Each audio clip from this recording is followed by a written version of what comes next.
Hi everybody, it is Dee. Let me first say that I apologize that I have not been able to get on here. As you all know, we all caught COVID, so we're all recovering, and today is actually day 11 of my isolation. So I was actually out of isolation yesterday, and we all caught it around the same time, so our isolation period was exactly the same. So since yesterday was officially my last day, I was just tired of my head being so itchy and knowing that I needed to put my texturizer in, so I decided to do that this morning.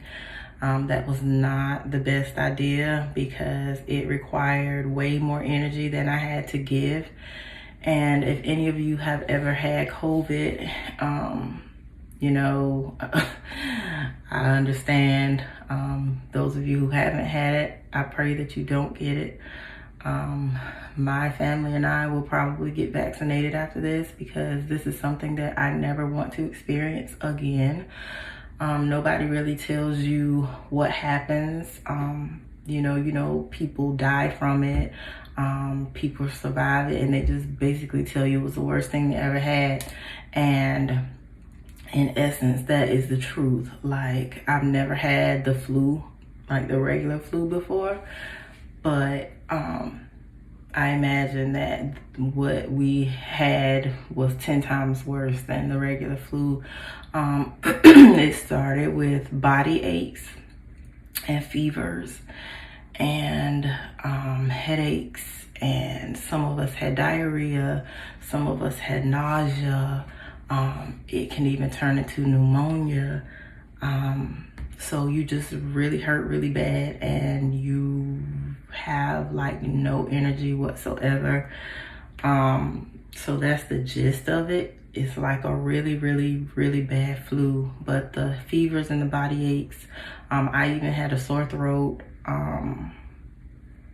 But basically the fevers and the body aches and the fatigue is the worst part. Like, you literally feel like doing nothing. And just like today, I didn't have the energy to expend to do this 5-hour process today. So I really just wanted to get it done.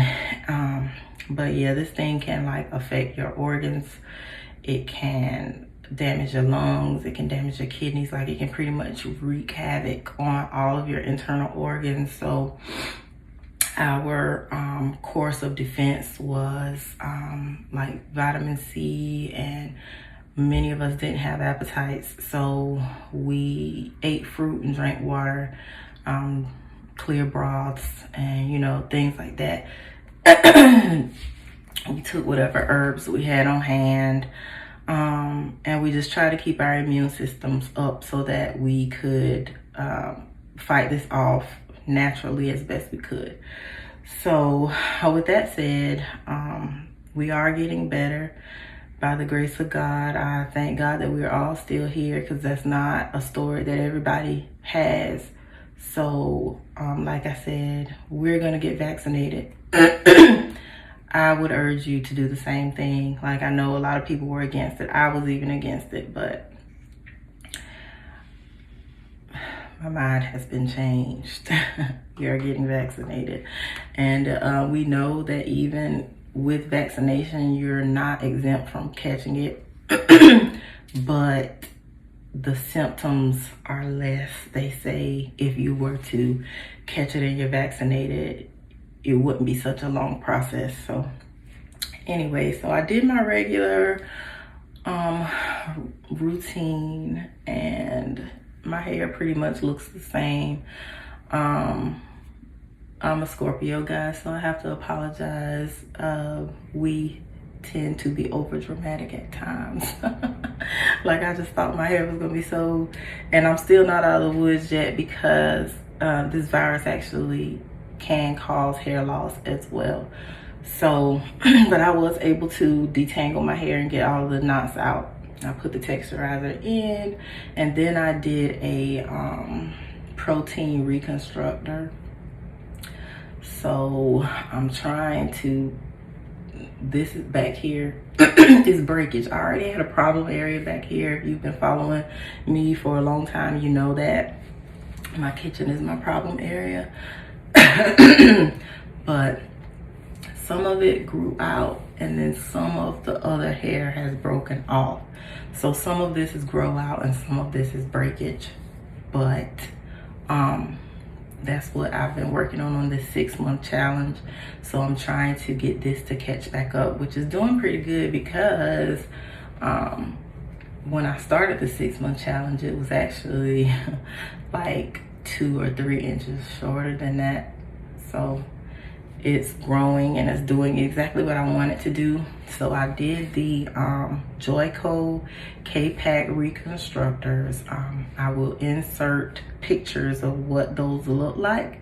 I used those early on in my hair journey because whenever I need protein, my hair webs together. Like all of the, if this is your hair strand and you have cuticles that stick off, which they shouldn't stick off, they should open and close as needed. But when you are lacking protein or moisture, those cuticle layers can either get stuck open or closed. So that in essence is like low porosity, high porosity hair, which is really in essence damaged hair.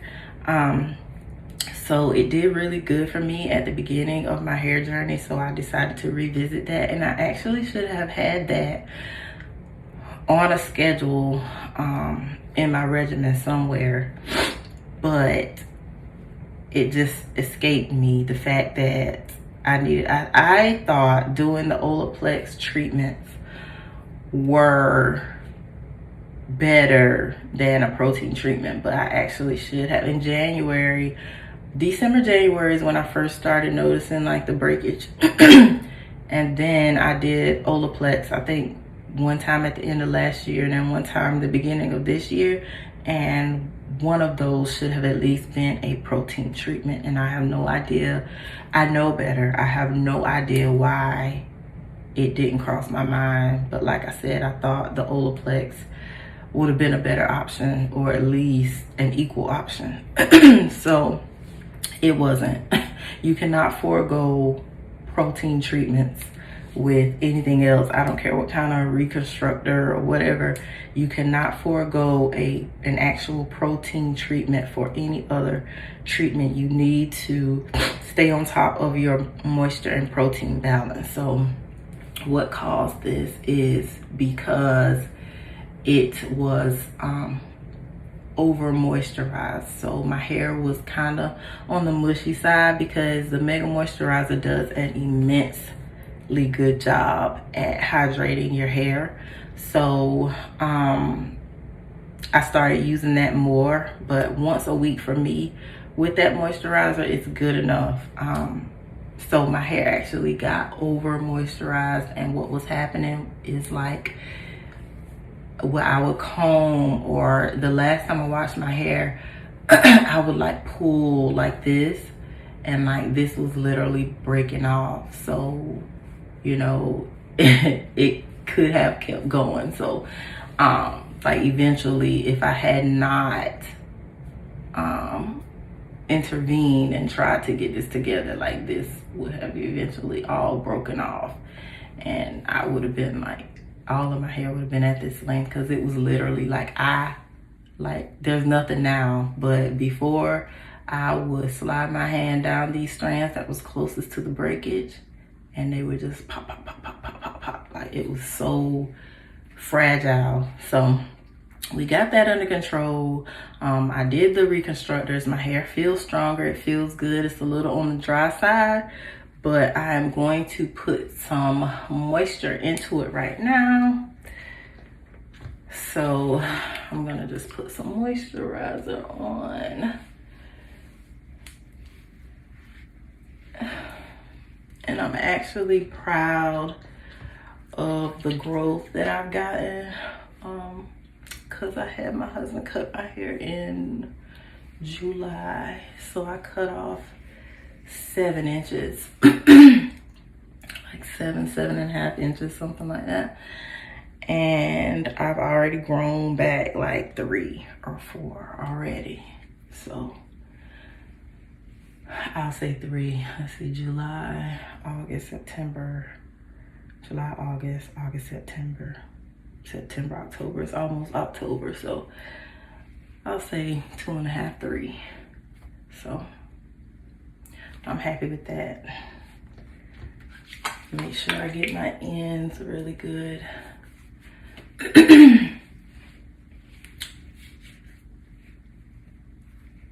And the Joico has been good to me.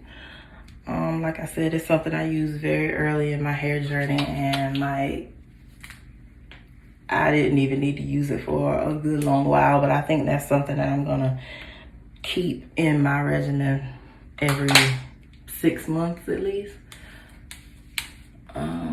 So every 6 months I will be doing a protein treatment, but every 3 months I will continue to do what I've been doing, which is texturizing and the Queen Helene Deep Conditioner, which is a staple in my regimen. I just love it. I don't know, it does something to this thick, coarse hair that I like. Okay, so I put that moisturizer on there. And then I'm just gonna do my healing oil. And we know that we do not need a lot of this stuff. I hope you guys are using it correctly and actually getting the inch of growth per month that it promises, because it really works, guys. Like, all you have to do is use it and use it correctly. And I get so many people messaging me like, oh my God, am I doing something wrong? Like, you literally can't do anything wrong. Like, use it every other day. Those are the only instructions, and the only thing that you can do wrong is use other things with it. So you don't want to hinder your progress by using greases and butters and things on it. And that information is everywhere. Like, I think I have that information on the page. I have that information on the website. I have that information in the inserts that I send, I think. So just follow the directions, guys, and you will see the results that everyone else sees. Like, because if 97% of my customer base is getting the results that we promised, and it's just 3% that's struggling, like, you really have to evaluate what it is that you're not doing. And like I said, the how-to videos on the page and everything, all of that is good. Like, use that as a source of information and learning, because I mean, there's so much that I can tell you. Like, you have to help yourself. You have to figure out what is the best regimen for you and just go from there. Because I mean, I can't do it for you. I don't live with you. I'm not in your house. I can't wake up and put the oil on your scalp. Like, if I could, I would, but I can't. So you have to take the initiative. Like, if you want this, you have to work for it. Like, nobody else can work it for you. You just have to do it. Like, there's nothing to it but to do it. Just do it. And when you do it and you do it consistently, you will see your hair start to thrive. Like, but if you ever have any questions, like if you say, like, send me a message and say, hey D, I did everything. I clarified first. I've been using it every other day. What am I missing? Like, show me your progress pictures. Where were you when you started and where are you now? So I can evaluate what's going on, and then we'll go through, okay, well, what do you do after you put it on? Like, we can just brainstorm ways that we can help things move along if they seem like they're not moving along. But most people that reach out to me and they say, hey, you know, I'm not seeing anything, it's just in their mind. Like, sometimes what we expect and what we get varies, so we feel like it's not working. But when somebody else looks at it or puts the pictures together or lays eyes on it and like, look at these pictures side by side, like, you're getting progress. You're probably not getting the progress you wish you were getting, but you're getting progress. Like, at the end of the day, it's always going to take time. Like, it's not an overnight process. I did not go to sleep one night and put some healing oil on my hair and wake up the next day and my hair was to my butt. Like, that is not how it happened. This has been, at the time, that was 2 years of consistent progress of me using this healing oil every 2 days. Then that's how I used it. If I wasn't on this challenge, that would still be how I used it. But whenever I go on a 6-month challenge, I use it every other day with you guys. But essentially every 2 days is good for me because my hair holds moisture well. If your hair does not hold moisture well, then you would probably do best with the every other day in addition to a water-based moisturizer. So those are kind of the things you have to play around with to find out what works best for your hair. But the products work. We have thousands of users that can vouch for that. But you have to work them for you and quit doing crazy things to go behind your healing and damage it again. Like, I don't know why y'all do that. And there's a lot of you out there that think I don't know that you went and did something crazy and messed up your progress. But I know, because when you go from sending me progress pictures and then I say, hey, don't do X, Y, Z, let your hair grow, and then, you know, start back styling it, and then you stop sending me pictures, I know you went and did the opposite of what I told you to do. So, but I mean, at the end of the day, I'm just the person that makes it. Like, it's your journey. Make it personal. You will mess up sometimes. Sometimes you won't. But the good thing about making a mistake is you know how to not do that again. So, it's your own personal journey. Take it all personally. It's your hair. You know how far you want to go with it. And, you know, just have fun, grow it, cut it, grow it back out. Like, it's your own personal journey. No judgment here, guys. But I will be a little snappy if you say, D, look, I did it. I know you told me not to. And I'm gonna be like, I sure did tell you not to. But it's your hair. But guys, that's all. I just want to let you guys know that we are okay and we're getting through this thing. And I'll insert some pictures of what my hair is looking like. I still have a long way to go. But I mean, it's life. Like, a hair journey is just like a journey in life. You learn and you relearn, and then things change, and then you have to learn something different all over again, because I mean, hair is just like skin, like it changes over time. So I hope you guys are well. I'm gonna go because I am exhausted and running out of breath. So bye, guys.